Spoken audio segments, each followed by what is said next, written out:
Hello guys, welcome back to my YouTube channel Mahiraj IT Infotech. हुनर है तो कदर है।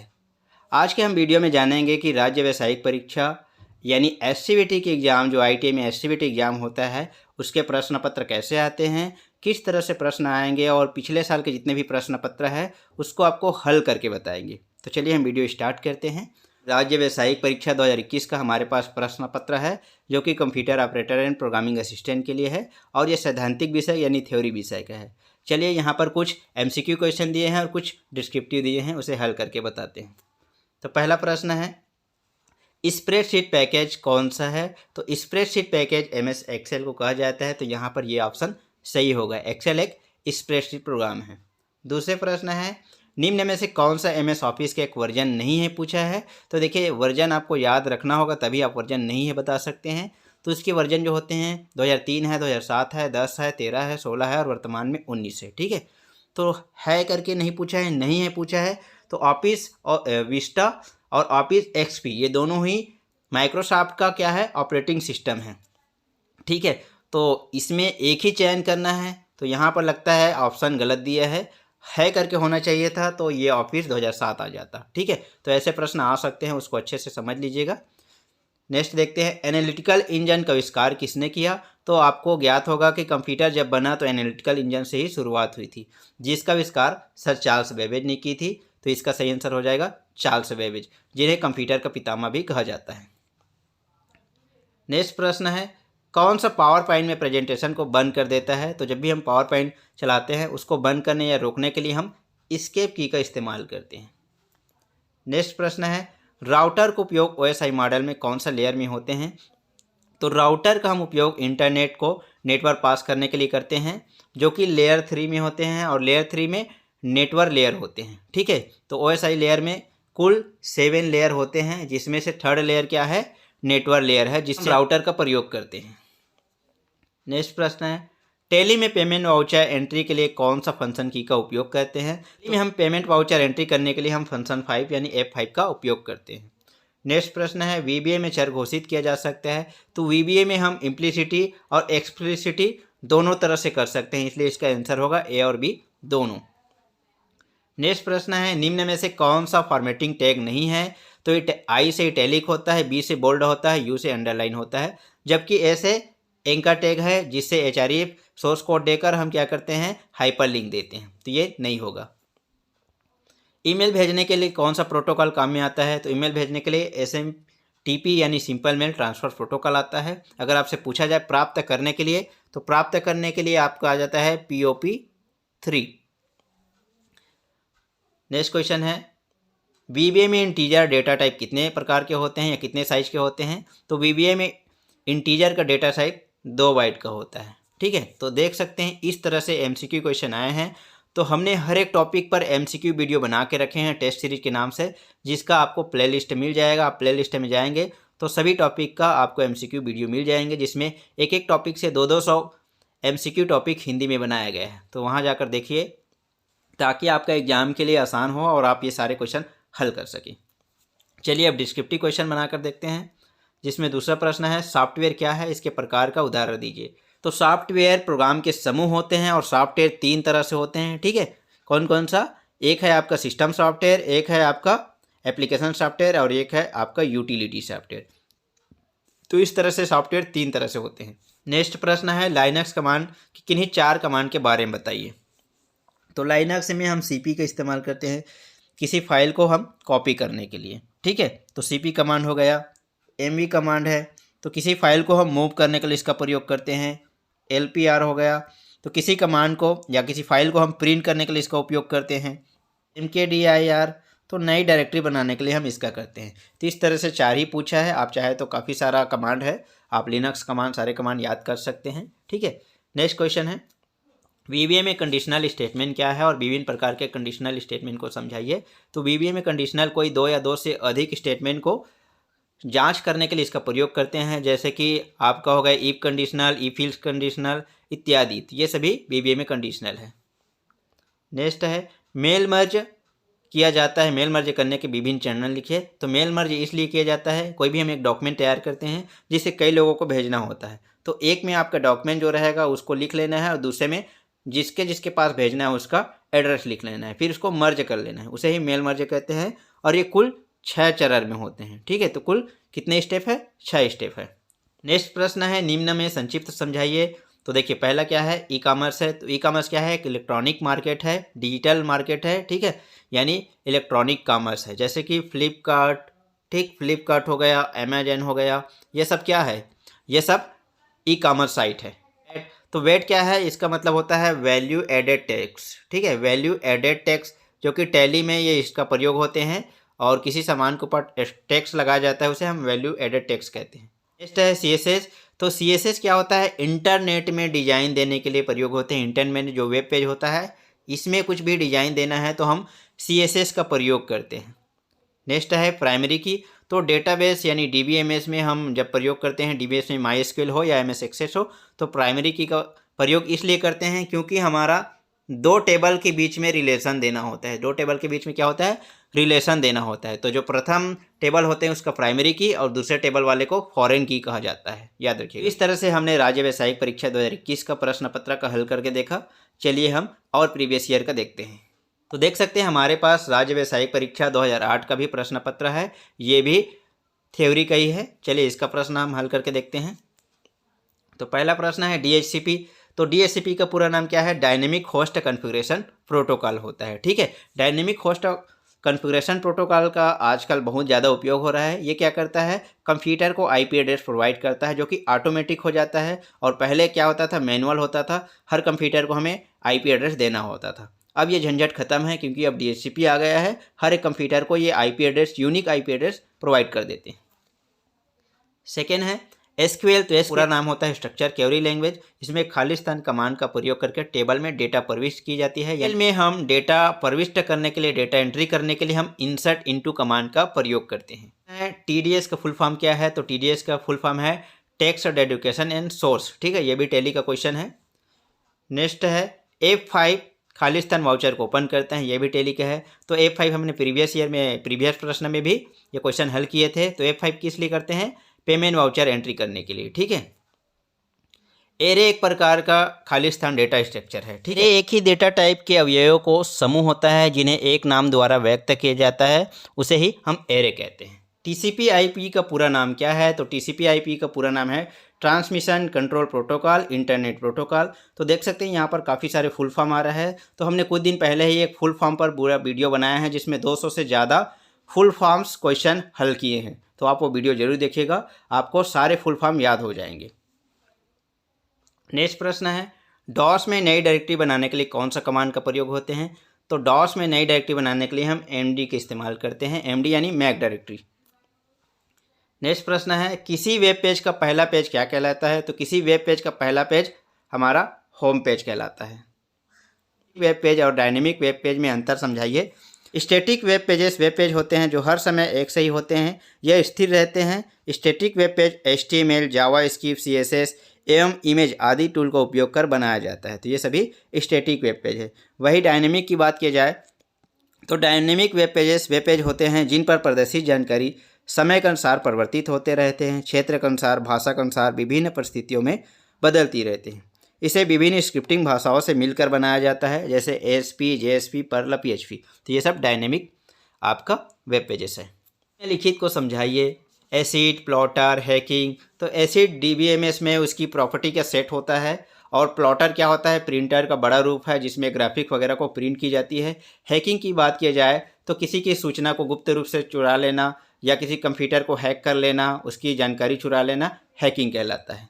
नेक्स्ट प्रश्न है साइबर क्राइम क्या है? तो साइबर क्राइम कंप्यूटर उससे संलग्न उपकरणों का प्रयोग कितने प्रकार से किया जाता है? तो साइबर क्राइम का मतलब होता है इंटरनेट में या कंप्यूटर में होने वाली घटना को ही हम साइबर क्राइम कहते हैं। और साइबर क्राइम कई तरह से होते हैं, जैसे कि वायरस के रूप में, मेलवेयर यानी मैलिशियस सॉफ्टवेयर के रूप में, हैकिंग के रूप में, फिशिंग के रूप में, या डिजिटल थेफ्ट के रूप में इत्यादि। तो ये सब साइबर क्राइम के अंतर्गत आते हैं। नेक्स्ट है लूपिंग क्या है? VBA में किन्हीं 3 प्रकार के लूपिंग सिस्टम के बारे में बताइए। तो लूपिंग का मतलब ये होता है कि कोई भी हम प्रोग्राम को जब तक वो पूरी तरह से वो कंडीशनल सही ना हो तब तक वो घूमते रहते हैं, उसे लूपिंग कहते हैं। तो कई तरह से लूपिंग है, जैसे फॉर लूप है ना, वाइल लूप, डू लूप, ये सब क्या है? अलग अलग प्रकार के लूप है। नेक्स्ट है लाइनक्स में निम्नलिखित कमांड को समझाइए। dir md rd ren cd। तो जो भी कमांड दिया गया है ये लाइनक्स कमांड नहीं है बल्कि डॉस है, तो यहाँ पर मिस्टेक्स हो गया है, डॉस का कमांड बोलना था। तो dir का कमांड होता है डायरेक्टरी की लिस्ट को देखने के लिए, md का मतलब होता है नई डायरेक्टरी बनाने के लिए, rd का मतलब होता है खाली सब डायरेक्टरी को डिलीट करने के लिए, रेन का कमांड होता है किसी फाइल या फोल्डर का नाम चेंज करने के लिए, और cd का मतलब होता है डायरेक्टरी चेंज करने के लिए। ठीक है, तो ये डॉस का कमांड है, लिनक्स दे दिया है, लिनक्स का नहीं है, याद रखिएगा। तो कई बार ऐसे मिस्टेक्स होते हैं, तो आपको अगर ये कमांड ऐसा दिया है तो आपको डॉस के हिसाब से बना लेना है। जावा स्क्रिप्ट में प्रोग्राम कंट्रोल तथा लूप को समझाइए। तो जावा स्क्रिप्ट में प्रोग्राम कंट्रोल आपका कंडीशनल ब्रांचिंग वगैरह स्टेटमेंट होते हैं, और लूप जैसे वीबीए में है वैसे इसमें भी लूप होते हैं, for loop, do while loop इत्यादि ये लूप्स होते हैं। ठीक है, नेक्स्ट है लॉजिकल एड्रेस क्या है, नेटवर्क क्लास का वर्णन कीजिए।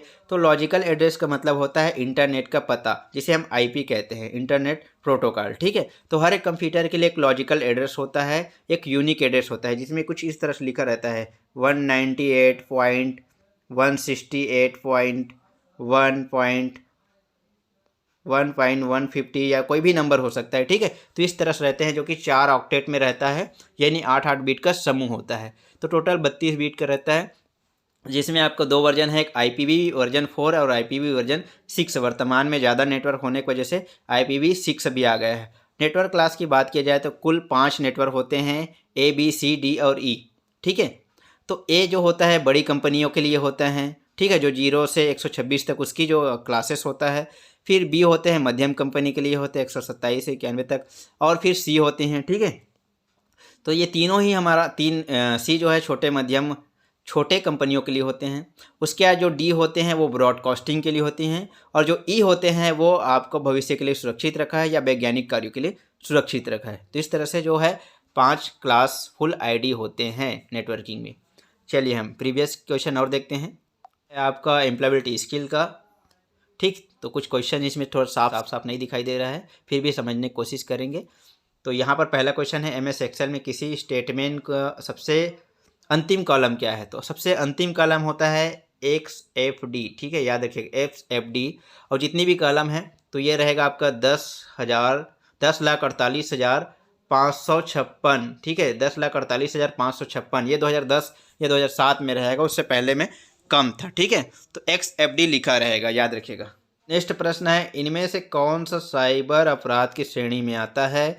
फिशिंग, लॉजिकल बम और डाटा डिबलिंग, या कुछ लिखा है वो दिख नहीं रहा है, तो इसमें सभी आता है। ठीक है, उपरोक्त सभी है। फिर क्वेश्चन है, यहाँ पर काफ़ी सारे क्वेश्चन तो है बट ये हमें ठीक से दिख नहीं रहा है, तो इसका हल कर पाना थोड़ा सा मुश्किल है। ठीक है, इसको हल करके देखते हैं।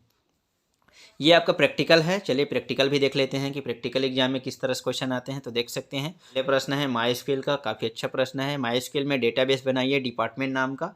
ठीक है, डिपार्टमेंट नाम का टेबल सुरक्षित कीजिए, और उसके बाद क्या करना है, ये सब कॉलम को आपको बनाना है, employee ID, employee name, department number, location, salary. उसके बाद इसमें क्या करना है, एम्प्लॉय ID को प्राइमरी की देना होगा, हमने प्राइमरी की के बारे में बताया था। और इसके हमने अच्छे से प्रैक्टिकल बनाए हैं, 5-6 वीडियो बनाया है, इसका प्लेलिस्ट मिल जाएगा DBMS में माइस्क्यूएल का। ठीक है, तो आप ये वीडियो देखेंगे, ये क्वेश्चन दिया गया है, आप वो वीडियो देखने के बाद ये क्वेश्चन को आप आसानी से बना सकते हैं। तो सारी जानकारी उसमें प्रैक्टिकल दिए गए हैं, अलग से इसका थ्योरी भी वीडियो बना है, तो कृपया आप वो प्लेलिस्ट में जाके वीडियो जरूर देख लीजिएगा।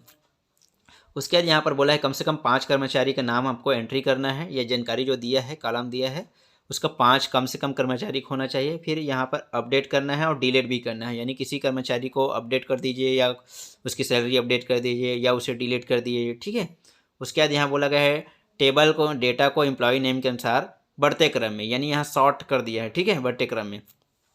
तो ये जो क्वेश्चन आया है इसका हमारा वीडियो प्रॉपर बना हुआ है, 5-6 वीडियो है। ठीक है, प्ले लिस्ट में मिल जाएंगे, आपका DBMS माइस्क्यूएल करके लिखा होगा, प्रैक्टिकल वीडियो है, तो आप वो देख लीजिए। ये क्वेश्चन आप आसानी से बना सकते हैं। दूसरा है, जावा स्क्रिप्ट में लैंग्वेज में इफ एल्स स्टेटमेंट का प्रयोग कर कोई 3 संख्याओं को बड़ी संख्या ज्ञात कर लीजिए। ठीक है, तो जावा स्क्रिप्ट में इफ एल्स स्टेटमेंट से हम कोई भी 3 संख्या है जिसका बड़ी संख्या हम क्या करते हैं, कंडीशनल ब्रांचिंग देते हैं, इफ कंडीशनल देते हैं। तो कोई भी बड़ी संख्या होगा तो हम उसको क्या करेंगे, जैसे कि A बड़ा है B से, तो अगर B बड़ा होता है तो यहाँ कंडीशनल में क्या हो जाएगा, ट्रू हो जाएगा, और A बड़ा हो जाता है तो ये फॉल्स हो जाएगा, इधर का स्टेटमेंट हो जाएगा, और ये बड़ा होगा तो इधर से। ठीक है, उसके बाद अब मान लीजिए यहाँ पर A बड़ा है B से, तो यहाँ पर क्या करेगा, ए अब किससे कंपेयर करेगा, सी से करेगा। अगर यहाँ भी कंडीशनल ट्रू हो जाता है तो ए क्या हो जाएगा, ग्रेटर हो जाएगा, ए में जो भी नंबर हम मान रखे हैं वो आ जाएगा। अगर ये कंडीशनल फॉल्स हो जाता है तो सी और बी का एक बार फिर कंडीशनल चेक होगा। तो ये बनाने में काफ़ी समय लगेगा। बाकी इस तरह से है, ये आप थ्योरिकल वीडियो प्रैक्टिकल वीडियो है, देख लीजिएगा, समझ में आ जाएगा। नेक्स्ट प्रश्न है, विभिन्न प्रकार के पिक्चर, क्लिप आर्ट, शेप का प्रयोग करते हुए स्वच्छ भारत का एक प्रेजेंटेशन बनाना है। ठीक है, तो आपका पावर पॉइंट में क्या करना है, आपको प्रेजेंटेशन बनाना है। तो प्रेजेंटेशन हमने वीडियो बना के रखा है। ठीक है, थ्योरी भी और प्रैक्टिकल भी। आप मोबाइल से भी प्रेजेंटेशन बना सकते हैं। तो मोबाइल से कैसे प्रेजेंटेशन बनाना है इसका एक पार्टिकुलर वीडियो बना है, आप देख सकते हैं। तो स्वच्छ भारत नाम का आपको टॉपिक दे देना है और उसके बाद आप क्या करेंगे, स्वच्छ भारत क्या है उसके बारे में डिस्क्रिप्टिव दे देना, उसकी परिचय दे देना, उसमें कुछ चित्र आप ऐड कर देना जिसमें झाड़ू लगाते हुए, साफ़ सफाई करते हुए दिखाई देना चाहिए। इस तरह से आप प्रेजेंटेशन बना सकते हैं। ठीक है, तो ये भी काफ़ी अच्छा है और प्रैक्टिकल वीडियो बना है। ये सारी चीज़ें हैं जो पिक्चर, क्लिप आर्ट और शेप ये इस्तेमाल किया हुआ है, देख लीजिएगा, समझ में आ जाएगा। नेक्स्ट प्रश्न है, निम्न लिस्ट में HTML को कोडिंग कीजिए। तो HTML में हमें फ्रूट में आपका Apple, mango, grapes, papaya, orange है। ट्री है, ट्री में ये नाम को आपको क्या करना है, ये देखिए यहाँ पर बुलेट दिया है। देखिए ये बुलेट नंबर के लिए हम अनऑर्डर लिस्ट लेते हैं, उपयोग करते हैं, जिसके लिए UL का प्रयोग करते हैं। UL लिखने के बाद आपको जो भी लिस्ट नाम है तो लिस्ट में LI लिखते हैं। ठीक है, LI लिख लेना। उसके बाद जो भी लिस्ट का नाम है, एप्पल, मैंगो, फ्रूट ये इत्यादि, इस लिस्ट में आपको लिख देना है। फिर लिस्ट को क्लोज कर देना है, फिर UL को भी क्लोज करना है। और क्लोज करने के लिए क्या होता है, आपका स्लेश की ज़रूरत पड़ता है, जो भी लिख रहे हो उसका स्लेश। ठीक है, फिर उसके बाद UL है तो UL को क्लोज करना, LI है तो LI को। ठीक, तो जल्द ही हम इसका भी वीडियो बनाने वाले हैं, प्रैक्टिकल वीडियो, ताकि आपको HTML में ही पूरा तरह से आप HTML अच्छे से समझ सकें। एक और प्रश्न देखते हैं, यहाँ पर 2017 की है, ये भी SCVT एग्जाम का है। इसमें पहला प्रश्न देखते हैं, कंप्यूटर तक डेटा पहुंचाने का कार्य संपन्न होता है। तो कंप्यूटर में डेटा पहुंचाने का काम इनपुट का होता है और CPU द्वारा उसे प्रोसेस करते हैं और आउटपुट द्वारा हमें इन्फॉर्मेशन देते हैं। दूसरा प्रश्न है, डायलॉग बॉक्स में कौन सा तत्व किसी प्रकार का इनपुट ले सकता है। तो डायलॉग बॉक्स में कोई भी जो टेक्स्ट बॉक्स होता है वो कोई भी इनपुट ले सकता है। जबकि रेडियो बटन में क्या होता है, कुछ इस तरह से रहता है, एक को ही चयन करना होता है, जैसे मेल फीमेल का ऑप्शन। चेक बॉक्स में क्या होता है, कुछ इस तरह से होता है जिसमें चेक करते हैं। ठीक है, तो इसलिए हमारा टेक्स्ट बॉक्स होता है। वह फोल्डर जो एक साथ उपस्थित ना हो उन्हें सिलेक्ट करने के लिए कौन सा कीबोर्ड का इस्तेमाल होते हैं। तो अगर हमें एक से अधिक फाइलों या फोल्डर को सिलेक्ट करना हो तो हम कंट्रोल की का प्रेस करके करते हैं, कंट्रोल की प्रेस करते हैं और माउस को क्लिक करते रहते हैं। ठीक है, इससे हमारा एक से अधिक फाइलें सिलेक्ट हो जाते हैं। नेक्स्ट है, एक्सेल में एक से अधिक टेक्स्ट स्ट्रिंग को जोड़ने के लिए। तो एक्सेल में दो शब्दों को या दो से अधिक शब्दों को जोड़ना है तो हम M% का इस्तेमाल करते हैं, या जो साइन दिख रहा है M% बोला जाता है। जैसे कि हम यहाँ पर लिखते हैं गुड और यहाँ पर ये साइन डाल देते हैं और यहाँ पर लिखते हैं गुड वर्क। ठीक है, तो ये हो जाएगा जुड़ के गुड वर्क। तो इस तरह से एक्सेल में M% का उपयोग करते हैं। MS वर्ड में डिफ़ॉल्ट सेटिंग के अनुसार पेपर का साइज होता है, तो वो है 8.5 गुणा 11। ठीक है, तो ये साइज होता है। नेक्स्ट प्रश्न है, बूटिंग प्रक्रिया क्या है, बूटिंग के प्रकार का वर्णन करें और बूटिंग प्रक्रिया में कौन कौन सी फाइल की आवश्यकता होती है। तो बूटिंग का मतलब होता है कंप्यूटर के चालू और बंद करने की प्रक्रिया को ही बूटिंग कहते हैं। जब कंप्यूटर चालू करते हैं तो पोस्ट यानी power on self test on हो जाता है, जो बायोस में जाकर सारी चीज़ को चेक करता है कि कहीं सॉफ्टवेयर ऑपरेटिंग सिस्टम अपलोड है क्या, मेमोरी है क्या, यह सारी चीज़ को चेक करता है, तब जाकर ये कंप्यूटर ऑन हो जाता है। ठीक है, तो बूटिंग दो तरह से होता है, एक होता है वार्म बूटिंग यानी हॉट बूटिंग, एक होता है कोल्ड बूटिंग। कंप्यूटर अगर बंद है और चालू करते हैं तो इस प्रक्रिया को हम कोल्ड बूटिंग कहते हैं। कंप्यूटर चालू है और कोई ख़राबी आ जाता है बीच में तो रीस्टार्ट करते हैं, तो उसे हम कहते हैं वार्म बूटिंग या हॉट बूटिंग। नेक्स्ट प्रश्न है, नेटवर्क टोपोलॉजी क्या है, इसके प्रकार का वर्णन कीजिए। तो नेटवर्क टोपोलॉजी का मतलब होता है कंप्यूटर के फिजिकल अरेंजमेंट को ही नेटवर्क टोपोलॉजी कहते हैं। जैसे कि यहाँ पर हम कंप्यूटर को सेट कर देते हैं कुछ इस तरह से, ठीक है, और सब चीज़ को जोड़ देते हैं किसी नेटवर्क से यानी वायर वगैरह से, तो इसको हम क्या कहेंगे, कंप्यूटर नेटवर्क टोपोलॉजी। ठीक है, अब ये कितने तरह से होते हैं, तो कई तरह से होते हैं, जैसे बस नेटवर्क टोपोलॉजी, ठीक है, star topology, ring topology, completely connected network topology, ये सब क्या है, नेटवर्क टोपोलॉजी होते हैं। तो ये भी कई तरह से होते हैं। थ्योरी वीडियो में इसके बारे में पूरा डिटेल से बताया गया है। नेक्स्ट प्रश्न है, BBA एरे क्या है, एरे के प्रकार को समझाइए। तो हमने प्रीवियस क्वेश्चन में बता दिए थे एरे के बारे में। तो है निम्नलिखित में संक्षिप्त टिप्पणी दीजिए। क्रेडिटर क्या है, डेबिटर क्या है, वेट क्या है, कैश बुक क्या है, पेन क्या है। क्रेडिटर मतलब होता है व्यापारी, जिस व्यापारी अथवा फर्म से माल उधार खरीदता है, अर्थात जिस व्यापारी को भुगतान करना होता है उसे क्रेडिटर कहते हैं। और डेबिटर की बात की जाए तो डेबिटर मतलब हो जाता है व्यापारी जिस ट्रेड में अथवा फर्म को माल उधार बेचता है, अर्थात जिससे व्यापारी को कैश प्राप्त करना होता है उसे डेबिटर कहते हैं। वेट का मतलब होता है वैल्यू एडेड टैक्स। जो कैश बुक होता है जहाँ पर जो भी लेन देन जानकारी होता है कैश के बारे में वो सारी जानकारी उसमें होती है। और पैन का मतलब होता है पर्सनल एरिया नेटवर्क, तो इसके अंतर्गत ब्लूटूथ आते हैं जो इस दायरे तक वायरलेस नेटवर्क प्रोवाइड करते हैं। नेक्स्ट प्रश्न है ई कॉमर्स में प्रकार को समझाइए। तो ई कॉमर्स 4 तरह से होते हैं। B2B यानी बिजनेस टू बिजनेस, तो एक व्यापारी दूसरे व्यापारी को बेचते हैं, जैसे कि alibaba.com। C2C consumer to consumer, जिसमें एक कस्टमर दूसरे कस्टमर को अपना सामान बेचता है। इसका उदाहरण है OLX क्विकर। ठीक है, तो कोई भी अपना पुराना सामान वगैरह बेचना हो तो कस्टमर इस साइट से बेच सकते हैं। एक होता है C2B कंज्यूमर टू बिजनेस। ठीक है, जिसमें कंज्यूमर द्वारा कोई भी सॉफ्टवेयर या कुछ चीज़ों को आप बिजनेस के लिए बेचते हो, या सॉफ्टवेयर डेवलप करके बनाते हो, या अपनी नौकरी वगैरह के लिए कुछ प्रोजेक्ट बना के बेचते हो, तो ऐसे चीज़ों को बोला है जाता है कंज्यूमर टू बिजनेस। है B2C बिजनेस टू कंज्यूमर, जो सबसे ज़्यादा पॉपुलर है, जिसमें अमेजन, फ्लिपकार्ट ये सब आता है, जिससे हम सामान खरीदते हैं, यानी बिजनेस वाले से हम सामान कस्टमर खरीदते हैं, तो यह है B2C। नेक्स्ट है लाइनक्स में निम्नलिखित कमांड को समझाइए। तो LPR का मतलब होता है प्रिंट करना, CMP का मतलब कंपेयर करना, और शॉर्ट का मतलब हो जाता है आपका शॉर्ट करना, सेंडिंग डिसेंडिंग। CP का मतलब हो जाता है कॉपी करना। तो इस तरह से हम ये भी क्वेश्चन का हल करके देखे हैं, 2017 में आया था SCVT। तो इस तरह से हमने राज्य व्यावसायिक परीक्षा 2021, 18, 17, 16, जिसमें थ्योरिकल, इम्प्लॉयबिलिटी और प्रैक्टिकल के बारे में अच्छे से हमने उसका विश्लेषण किया और सारे प्रश्न का हल करके आपको बताया है। तो आप इसे अच्छे से समझ लीजिए कि इसी तरह से आपके प्रश्न पत्र आएंगे।